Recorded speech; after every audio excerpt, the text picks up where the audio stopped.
നമസ്കാരം, മഞ്ഞപ്ര വാർത്തകളിലേക്ക് സ്വാഗതം. ഞാൻ Tito Kolenchery. Global society of മഞ്ഞപ്രയിലെ അംഗങ്ങൾ Manjapra Saint Mary's LP UP സ്കൂളുകളിലെ കുട്ടികൾക്കും അധ്യാപകർക്കുമൊപ്പം പരിസ്ഥിതി ദിനം ആചരിച്ചു. മഞ്ഞപ്ര കൃഷിഭവന്റെ പ്രതിനിധിയായി കൃഷി ഓഫീസർ സജീവ് സാറും ആശംസ നേർന്ന് സംസാരിച്ചു. വാർത്ത കാണാം.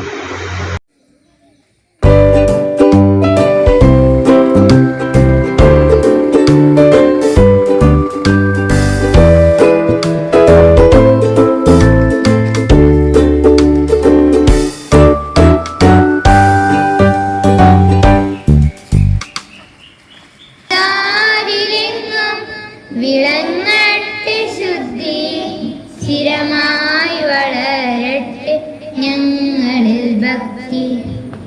പാപസർഗങ്ങൾ കണ്ണീരൊഴുക്കി ഹൃദയങ്ങൾ സ്നേഹാദ്രസഹോദരമാക്കി. പാപസർഗങ്ങൾ കണ്ണീരൊഴുക്കി. പക്ഷേ കുറച്ചുകൂടി ഭംഗിയായി മനോഹരിയായി കൈമാറേണ്ടത് നമ്മളുടെ ഓരോരുത്തരുടെയും കടമയും ഉത്തരവാദിത്വവുമാണ്. ആ ഉത്തരവാദിത്വം നമ്മളെ ഓർമ്മിപ്പിക്കുന്ന ദിനമാണ് ഈ പരിസ്ഥിതി ദിനം. എല്ലാ ജൂൺ 5-ാം തീയതിയുമാണ് ലോക പരിസ്ഥിതി ദിനമായിട്ട് ആചരിക്കുന്നത്. ആ പരിസ്ഥിതി ദിനത്തിന്റെ ആശംസകൾ ഇവിടെ എത്തിച്ചേർന്നിരിക്കുന്ന എല്ലാവർക്കും നേരുകയാണ്. സ്ഥലം ഏതാണെന്ന് അറിയാമോ? ആരുടെയാ? ജോസഫ് സാറിനെ അറിയാം. ആ സാറിന്റെ ഉടമസ്ഥയിലുള്ള സ്ഥലം അദ്ദേഹം എന്ത് ചെയ്തെന്ന് അറിയാമോ? പെൻഷൻ കിട്ടി കഴിഞ്ഞപ്പോൾ പൈസ കൊണ്ടുവന്ന് ഇവിടെ ഇങ്ങനെ ചില കാര്യങ്ങളൊക്കെ ചെയ്യാം എന്ന് തീരുമാനിച്ചു. ഞങ്ങളെ കുറച്ച് ചേട്ടന്മാര് GSM എന്നൊരു പദ്ധതി ഇവിടെയുണ്ട്. എന്താണെന്നറിയാം? Global society of Manjapra. ഞങ്ങൾ കൂടി സഹകരിച്ച് കൃഷിയെ പ്രോത്സാഹിപ്പിക്കുക എന്ന ഉദ്ദേശത്തോടു കൂടിയാണ് ഈ പരിപാടികൾ ആരംഭിക്കുക. ഇത് മഞ്ഞപ്രയുടെ കൃഷിഭവന്റെ സഹായത്തോടു കൂടി എല്ലാ സ്കൂളുകളിലും ഒരു കാർഷിക ക്ലബ്ബുകളൊക്കെ തുടങ്ങാൻ ഉദ്ദേശിക്കുന്നുണ്ട്. അതൊക്കെ നിങ്ങളകത്തൊന്ന് പറയും. അപ്പൊ ഇതിന്റെ പ്രാരംഭം കുറിച്ചുകൊണ്ടുള്ള ഉദ്ഘാടനം മാത്രമാണ്. കുഞ്ഞുങ്ങള്, അമ്മമാര്, ഈ ദിവസത്തിന്റെ പ്രത്യേകത നിങ്ങൾക്ക് മനസ്സിലായി. പലരും പറഞ്ഞു കൃഷിയുടെ പ്രാധാന്യം എന്താണ്, കൃഷിയില്ലെങ്കിലുള്ള അപകടം എന്താണ്.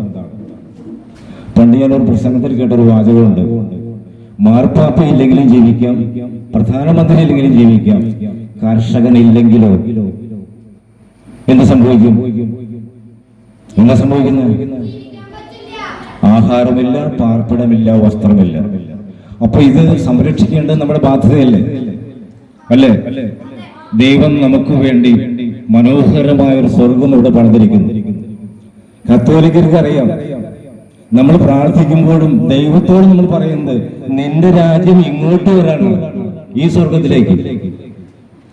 അപ്പൊ നമ്മള് ഈ സ്വർഗത്തെ സംരക്ഷിക്കേണ്ട ബാധ്യത ഏറ്റെടുത്തുകൊണ്ട് കൃഷിയെ സ്നേഹിക്കുക, പ്രകൃതിയുടെ സന്തുലിതാവസ്ഥ നിലനിർത്തുക, അതിന് നിങ്ങളെ സഹായിക്കാൻ എന്നോടൊപ്പം തന്നെ നമ്മുടെ UP-യിലും LP-യിലും പഠിച്ചതും ഞാൻ പഠിപ്പിച്ചതുമായ നിരവധി പേർ ഈ GSM എന്നുള്ള സംഘടനയിലുണ്ട്. അവർ പ്രതിജ്ഞാബദ്ധരായി നിൽക്കുന്ന ഞങ്ങളുടെ ഹൈലൈറ്റ് പ്രോഗ്രാം കുട്ടികളിലും മുതിർന്നവരിലും ഒരു കാർഷിക സംസ്കാരം വളർത്തിയെടുക്കുക. ഈ പരിസ്ഥിതി ദിനം എന്ന് പറയുന്നത് ഇന്ന് നമ്മുടെ കാലാവസ്ഥ അതിയായി മാറുന്നു. നേരത്തെ മാഷ് സൂചിപ്പിച്ച പോലെ, ഇവിടെ സ്വാഗത പ്രസംഗത്തിൽ സൂചിപ്പിച്ച പോലെ ഈ കാലാവസ്ഥ മാറുന്നു, പ്രകൃതിയുടെ മാറ്റങ്ങൾ സംഭവിക്കുന്നു. ആ മാറ്റങ്ങൾ ഇപ്പോൾ കണ്ടുവരുന്നത് സാധാരണഗതിയിൽ കാണുന്നതിനേക്കാളും ഒരുപാട് വ്യത്യാസമായിട്ട് നമ്മുടെ ജീവിതത്തിനെ കൂടുതൽ പ്രയാസകരമാക്കുന്ന രീതിയിലാണ്. അതിൽ നേരത്തെ സൂചിപ്പിച്ച പോലെ തന്നെ അതിൽ കുറച്ചൊക്കെ കാരണം മനുഷ്യരുടെ തന്നെ ഇടപെടലുകളും തെറ്റായിട്ടുള്ള രീതികളും ഒക്കെയാണ് അതിന് കാരണമായിട്ടുള്ളത്. അങ്ങനെ നമ്മൾ തെറ്റായിട്ടുള്ള രീതിയിലുള്ള കാര്യങ്ങൾ ചെയ്യുമ്പോൾ കാലാവസ്ഥ വ്യതിയാനവും അതുമായി ബന്ധപ്പെട്ട മറ്റനവധി പ്രശ്നങ്ങൾ വരുമ്പോൾ ഈ ഭൂമിയിൽ നേരത്തെ മാഷ് സൂചിപ്പിച്ചിട്ട് സ്വർഗമായി കാണേണ്ട ഈ ഭൂമിയിൽ നമ്മുടെ തന്നെ ചില തെറ്റായിട്ടുള്ള പ്രവർത്തനങ്ങൾ കാരണം നേരത്തെ അതികഠിനമായിട്ടുള്ള ചൂട്, അതികഠിനമായിട്ടുള്ള മഴ, പ്രതീക്ഷിക്കാത്ത സമയത്തുള്ള മഴ, അതുമൂലം ഉണ്ടാകുന്ന കാലാവസ്ഥ വ്യതിയാനത്തിൽ നമുക്കുണ്ടാവുന്ന നമ്മുടെ ആരോഗ്യത്തിലും ജീവിത പരിസരത്തിലും ഉണ്ടാകുന്ന ബുദ്ധിമുട്ടുകൾ, ചിലപ്പോഴൊക്കെ ചില തരം രോഗങ്ങൾ, അതുപോലെ തന്നെ നമ്മൾ പ്രതീക്ഷിക്കാത്ത രീതിയിലുള്ള നാശനഷ്ടങ്ങൾ. ഇന്ന് ലോക പരിസ്ഥിതി ദിനമായി നമ്മൾ ആഘോഷിക്കുകയാണ്. പരിസ്ഥിതി ദിനത്തിന്റെ പ്രാധാന്യം പല വിധത്തില് നമ്മൾ ഇന്നേ ദിനം കേൾക്കുകയുണ്ടായി. ഇന്ന് നമ്മൾ ലോകത്തിലേക്ക് തിരിഞ്ഞു നോക്കുമ്പോൾ പ്രകൃതി പല വിധത്തിൽ പലതരത്തിൽ ചൂഷണം ചെയ്തുകൊണ്ടിരിക്കുന്ന ഒരു അവസ്ഥയാണ് നമുക്ക് കാണാനായിട്ട് കഴിയുക. പ്രകൃതിയെ സംരക്ഷിക്കുന്നതിനും നിർമ്മലമായും ഹരിതാപമായും അതിനെ കാത്തു സൂക്ഷിക്കുന്നതിനും ഇളം തലമുറക്കാരായ ഓരോ കുഞ്ഞുങ്ങൾക്കും കടമയുണ്ട്. അതുകൊണ്ടാണ് കുഞ്ഞുങ്ങളായ നിങ്ങളെ ഇത്തരത്തിലുള്ള ഒരു മീറ്റിംഗിലേക്ക് അല്ലെങ്കിൽ ഈ പ്രകൃതി പാഠശാലയിലേക്ക് നേരിട്ട് നിരീക്ഷിക്കാനും പഠിക്കാനും ഒക്കെ കൊണ്ടുവന്നിരിക്കുന്നത്. തീർച്ചയായും ജോസഫ് സാറിന്റെ നേതൃത്വത്തിലുള്ള ഈ പാഠശാല അനേകം മക്കൾക്ക് ഒരു സമ്പത്തായി ഇവരിലൂടെ പ്രകൃതിക്ക് ഒരു തണലായി തീരുവാൻ എല്ലാവിധത്തിലും കഴിയട്ടെ എന്ന് മാത്രം ആശംസിച്ചുകൊണ്ട് നിർത്തുന്നു. തീർച്ചയായിട്ടും ഇന്നേ ദിവസം ഈ കുട്ടി കർഷകരുടെ മനസ്സിൽ തങ്ങളുടെ ജീവിതത്തിൽ കിട്ടാൻ പോകുന്ന ഏറ്റവും വലിയൊരു സുദിനമാണ്. അതായത് ഈ ഒരു ചെറുപ്രായത്തിൽ തന്നെ കൃഷിയുടെ മഹത്വത്തെക്കുറിച്ചും കൃഷിയുടെ പ്രാധാന്യത്തെക്കുറിച്ചും കൃഷിയുടെ ഇന്നത്തെ അതിന്റെ അവസ്ഥയെക്കുറിച്ചൊക്കെ മനസ്സിലാക്കാനായിട്ട് ഇവർക്ക് നല്ലൊരു അവസരമാണ്. ഇവിടെ ചുറ്റി നടന്ന് കാണണമെന്നാണ് എനിക്ക് പറയാനുള്ളത് കുട്ടികൾ. കാരണം ഇവിടെ ഒത്തിരി സംഗതികൾ, ഈ ചെറിയ പ്രദേശത്ത് ഒത്തിരി സംഗതികൾ സാറ് കൃഷി ഭവന്റെ സഹായത്തോടെയും മറ്റു ഗ്ലോബൽ സൊസൈറ്റിയിലെ ഇതിലേക്ക് സഹായത്തോടെ ഒത്തിരി കാര്യങ്ങൾ ഇവിടെ ചെയ്തിട്ടുണ്ട്. ഇതൊരു കൃഷി പാഠശാല, അതായത് ഇങ്ങനൊരു പാഠശാല നമ്മൾക്ക് സുപരിചിതമല്ല. കാരണം ഇങ്ങനെ കൃഷിയെക്കുറിച്ച് പരിശീലനം നൽകുന്ന പാഠശാലകൾ നമുക്കില്ല.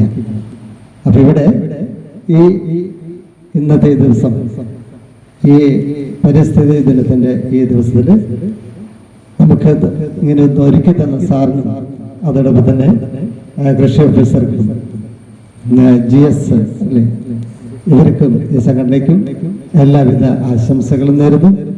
ഇതൊരു നല്ലൊരു തുടക്കമാകട്ടെ, കുട്ടികൾക്ക് ഇവിടെ വരാനുള്ള അവസരം ഉണ്ടാകട്ടെ. ഞങ്ങള് സാറിനോട് എല്ലാ കുട്ടികളും ഇവിടെ കൊണ്ടുവരണം എന്നുള്ള രീതിയിലാണ് ഞങ്ങൾക്കിനി താല്പര്യം. കാരണം ഇവിടെ ഒത്തിരി അവർ മനസ്സിലാക്കേണ്ടതായിട്ടുള്ള കുറെ കാര്യങ്ങളുണ്ട്. അപ്പൊ ഇവർക്ക് എല്ലാവർക്കും ഇന്നത്തെ ദിവസത്തിന്റെ എല്ലാ ആശംസകളും നേരുന്നു. ഈ പ്രസ്ഥാനം ഒത്തിരി വിജയത്തിലേക്ക് എത്തട്ടെ എന്ന് ആശംസിക്കുകയും ചെയ്യും. സ്നേഹം നിറഞ്ഞ കുഞ്ഞു കൂട്ടുകാരെ, നമുക്കും ഭൂമിയെ മലിനമാക്കാതെ ശ്രമിക്കാം. നമ്മളാലാവും വിധത്തിൽ നമുക്ക് ചെടികൾ ഒക്കെ ഒരു കുഞ്ഞു മരമാണെങ്കിൽ ഇന്നത്തെ നടാം. പിന്നെ ഇന്ന് നമുക്കൊരു കുഞ്ഞു പ്രതിജ്ഞ എടുക്കാം. എന്താണ്? എന്നെ കൊണ്ട് ഞാൻ മൂലം ഭൂമിയെ മലിനമാക്കാൻ ആക്കില്ല, ഞാൻ മൂലം ഭൂമി മലിനമാക്കില്ല എന്നൊരു കുഞ്ഞു പ്രതിജ്ഞ നമുക്ക് എടുക്കാം. അതിനായി നമുക്ക് ശ്രമിക്കാം. ഭൂമിയുടെ അമ്മയുടെ കാവലായി നമുക്ക് നിൽക്കാം. ഇന്നിന്റെ എല്ലാ ആശംസകളും എല്ലാവർക്കും നേർന്നുകൊണ്ട് നിർത്തുന്നു. നന്ദി, നമസ്കാരം. നമുക്കെല്ലാവർക്കും പൊതുവായിട്ടുള്ള സമ്പത്താണ് ഭൂമി. ഭൂമി മനുഷ്യന്റെ അല്ല, മനുഷ്യൻ ഭൂമിയുടേതാണ്. മരങ്ങളും ചെടികളും നമ്മുടെ ഓരോരുത്തരുടെയും ശ്വാസകോശമാണ്. നമ്മുടെ പരിസ്ഥിതിയെ സംരക്ഷിക്കുന്നതിനുള്ള അവബോധം വളർത്തുന്നതിനും പ്രോത്സാഹിപ്പിക്കുന്നതിനും ലക്ഷ്യമിട്ടുള്ള ഒരു ആഗോള പരിപാടിയാണ് ജൂൺ 5 ലോക പരിസ്ഥിതി ദിനം. കാലാവസ്ഥ മാറ്റം, അന്തരീക്ഷ മലിനീകരണം, വന നശീകരണം തുടങ്ങിയ പരിസ്ഥിതി പ്രശ്നങ്ങളെ കുറിച്ച് നമ്മളെ ബോധവൽക്കരണം നടത്തുകയാണ് ലക്ഷ്യം. ഒരു ലോകം ഒരു പരിസ്ഥിതി എന്നായിരിക്കട്ടെ വിദ്യാർത്ഥികളുടെ, നമ്മളായ വിദ്യാർത്ഥികൾ, നമ്മുടെ ഓരോരുത്തരെയും ചിന്തകളും പ്രവൃത്തികളും. നന്ദി. നിങ്ങൾ വന്നപ്പോൾ ശ്രദ്ധിച്ചിട്ടുണ്ടാവും, നമ്മുടെ നാട്ടിലെ തന്നെ ഏറ്റവും മനോഹരമായ ഒരു സ്ഥലമാണ്. നമുക്കറിയാം, ഇതൊരു സുപ്രഭാതത്തിൽ ഉണ്ടായതല്ല. ഇതിന്റെ പിന്നിൽ ജോസഫ് സാർ കുറച്ച് ദീർഘവീക്ഷണത്തോടെ ദൃഢനിശ്ചയത്തോടെ സ്വപ്നം കണ്ട സംഭവമാണ്. ഇപ്പോൾ ഇത്ര മനോഹരമായിട്ട് നമുക്കിവിടെ പരിസ്ഥിതി ദിനത്തിൽ ആചരിക്കുവാനായിട്ട് ഏറ്റവും മനോഹരമായ സ്ഥലത്തിന് നമുക്ക് വന്നു ചേരാൻ സാധിച്ചു. സാറിന്റെ ഈ ലക്ഷ്യങ്ങൾക്കുമായിട്ട് ഒത്തുപോകുന്ന കുറച്ച് ആശയങ്ങൾ GSM എന്ന സംഘടനയെ ഞങ്ങൾക്കുണ്ടായിരുന്നു. അതുകൊണ്ട് സാറിൻ്റെ ഒപ്പം ഞങ്ങൾ ഒപ്പം ചേർന്നു, ഞങ്ങൾ ഒരുമിച്ച് പോകുന്നു.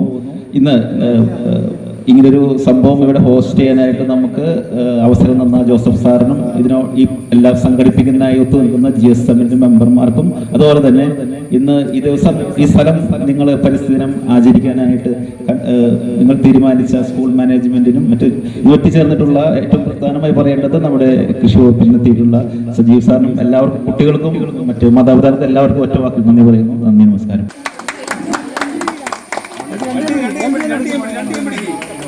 കൈ